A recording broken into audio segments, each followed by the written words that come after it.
Alain Mukuralinda, bonsoir. Bonsoir, madame. Vous êtes le porte-parole adjoint du gouvernement rwandais. D'abord, un commentaire sur la situation en cours dans l'est de la RDC. L'ONU parle de plus de 700 personnes tuées, des centaines de blessés et des milliers de déplacés. Un commentaire? Bon, un commentaire, c'est que ce que je dirais, c'est que quand la guerre s'est déroulée, moi aussi j'étais là-bas, à 2 mètres, 3 mètres de la frontière. Il y a eu des combats très durs pendant 2 jours, pendant 48 heures. Donc, qu'il y ait eu des morts et des blessés dans une ville dont la population est estimée à plus d'1 million. Je pense que il est normal qu'il y ait eu autant de morts et de blessés. Comment réagissez-vous aux accusations de Kinshasa et de l'ONU affirmant que le Rwanda soutient le M23 dans l'est de la RDC? C'est devenu maintenant une habitude. Euh, Aujourd'hui, nous avons un gouvernement congolais qui fuit ses responsabilités, mais qui a aussi mis en place un narratif de dire que le M23, bon, aujourd'hui ça a changé. Apparemment, il n'est plus question de parler du M23, il est question de parler seulement du Rwanda qui a envahi le Congo. C'est ce que j'ai entendu dire par le ministre de la Communication. Mais je disais qu'il y a un narratif qui a été mis en place par le gouvernement congolais qui stipule que le gouvernement rwandais soutient le M23 pour aller piller les richesses de la République démocratique du Congo. Et ce narratif est repris par certains. D'un autre côté, le Rwanda a toujours exprimé ou expliqué le problème concernant sa sécurité. Et le Rwanda a toujours été clair. Le Rwanda a déjà pris les mesures nécessaires pour assurer la sécurité de ses frontières et la sécurité de sa population. Ces mesures sont là tant que sa sécurité sera menacée. Aujourd'hui, le Rwanda ne peut pas ignorer que sur sa frontière, il y a les forces armées de l'armée congolaise, il y a les forces armées burundaises, il y a les forces armées de la SADC, de la MONUSCO, il y a les mercenaires, il y a les groupes FDLR, il y a les Wazalendo.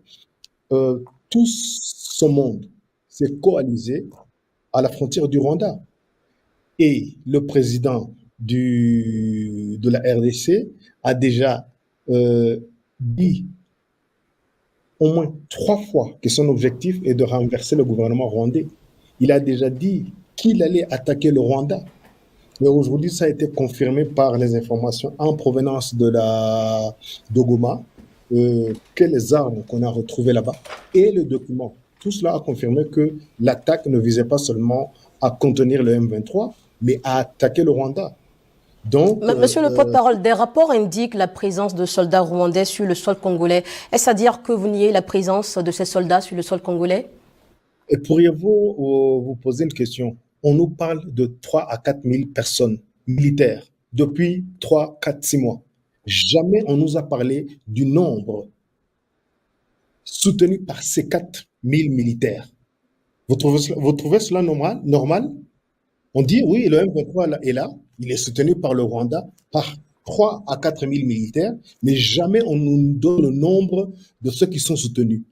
Pourquoi? Ça, c'est un. Mais est-ce à dire que vous niez la présence des soldats rwandais sur le sol congolais, monsieur le porte-parole? Nous avons dit que nous avons pris des mesures pour la sécurité de la population rwandaise et du territoire du Rwanda.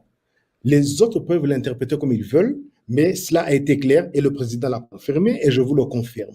Les mesures peuvent être... Le Rwanda est-il aujourd'hui attaqué? Le Rwanda a été attaqué ce week-end. On a tiré sur le Rwanda avec des bombes. On a eu 15 morts, plus de 100 blessés, plus de 200 maisons détruites. Donc, c'est ce que le gouvernement a toujours dit. Donc, heureusement qu'on avait pris aussi ces mesures. Il y a eu des contre-mesures, bien sûr. Il y a des bombes qui étaient envoyées sur le territoire rwandais qui ont été détruites en l'air. Et si ces mesures n'avaient pas été prises, on aurait pu avoir plus de 100 ou de 200 morts. Le Rwanda a été Mais ces mesures impliquent-elles la présence de soldats rwandais sur le sol congolais, monsieur le porte-parole? Tout ce qui est nécessaire pour assurer la sécurité des Rwandais et de son territoire. Merci pour ces précisions. J'aimerais aussi avoir votre avis sur cette question. Que dites-vous aux observateurs qui estiment que la présence du M23 dans la région sert les intérêts stratégiques du Rwanda? Vous faisiez allusion à cela un peu plus tôt. Je pense qu'il devrait d'abord se renseigner, savoir qui est le M23 et pourquoi le M23 se bat. C'est quand même extraordinaire de voir que des gens sont tués, sont massacrés parce qu'ils sont Tutsis, Congolais, rwandophones, et qu'on ait des rapports du représentant spécial du secrétaire général des Nations Unies qui a fait 2 rapports en disant ces actes qui sont commis contre ces personnes, si on ne s'en occupe pas, ça peut dégénérer en un génocide, qu'on ait plus de 100 000 réfugiés qui sont au Rwanda, plus de 300 000 en Ouganda et autant au Kenya, qui fuient cette région et qu'on n'en parle jamais. Et alors que ces gens sont ici, au moins, il y en a qui sont ici depuis plus de 20 ans. Ils ont fui ces massacres, ils ont fui ces tueries. Nous avons des vidéos, nous avons des audios, ça se fait au grand jour. Mais personne n'en parle parce qu'il y a un narratif qui a été mis en place par le gouvernement congolais. Ce qui est extraordinaire aussi, c'est que toutes les personnes qu'ils veulent peuvent avoir les informations de ce qui se passe réellement sur le terrain. Voilà pourquoi le problème ne se résout pas. On a choisi, quand on parle de la collaboration des FDLR avec le gouvernement congolais, c'est dans ce même rapport qui parle aussi de la collaboration entre guillemets entre le mouvement, le M23 et le Rwanda. Pourquoi est-ce qu'on omet de parler aussi de cette partie? Et c'est cela qui fait que ce problème on ne parvient pas à trouver une solution parce qu'on prend une partie du problème au lieu de considérer en général tous les problèmes qui se posent dans la région. Bon, jusque-là, les efforts de médiation pour venir à bout de ce conflit dans l'Est de la RDC ont été vains. Que pensez-vous des initiatives de médiation menées par la communauté d'Afrique de l'Est, notamment, et la SADC, pour mettre fin à ce conflit? Le Rwanda est-il prêt aujourd'hui à s'engager pleinement dans une solution régionale? Le Rwanda s'est toujours engagé pleinement dans les solutions de la région. Et le Rwanda est prêt à soutenir n'importe quel processus qui conduirait à l'obtention de la paix dans la région par des voies de négociation et des pourparlers. Le Rwanda ne s'est jamais caché de cette position. Mais même quand il n'a pas été présent, le Rwanda n'a pas été présent, il a expliqué pourquoi.